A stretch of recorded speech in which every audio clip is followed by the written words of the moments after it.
Hello, I'm here with Jacob Parrott, the director of Quell. So, how does your film challenge or fit into the conventions of a thriller genre? Well, our film meets the conventions of thriller films, as it has a young, likeable, suave detective, as seen in, True Detective.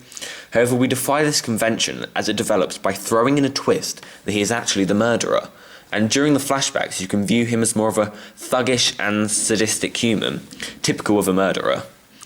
By combining these, we both support the challenge and typical conventions of the thriller genre, by making you like and hate the protagonist and having him as the villain and hero, seen in media like The Strange Case of Dr. Jekyll and Mr. Hyde and recently in Breaking Bad.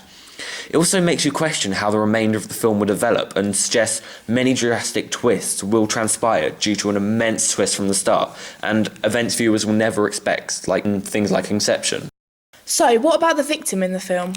Well, the victim we're having is a blonde female, which coincides with stereotypical female victims seen in Hitchcock films, which are coined as the Hitchcock blonde.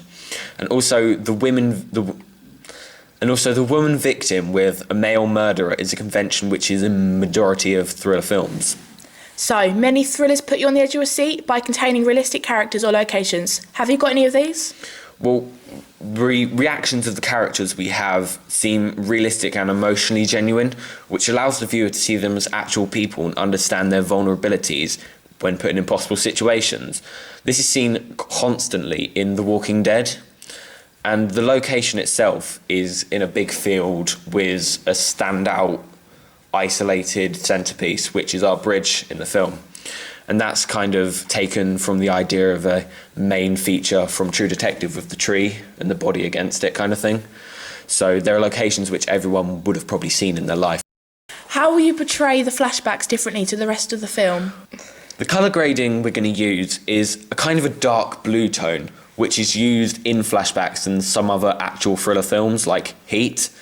This expresses sadness and a sinister atmosphere. And finally, what type of music will it use? Well, the music we're going to be using is a conventional white noise, which usually expresses confusion in the main character, which will be quite prominent in ours as he doesn't actually know that he's committed the murder. And this is seen a lot in The Hunger Games because Katniss is confused a lot in it. But we've also taken inspiration from True Detective and The Walking Dead, which use a lot of synth and bass to create tension and build up to the action within the scene. Thank you very much for your time.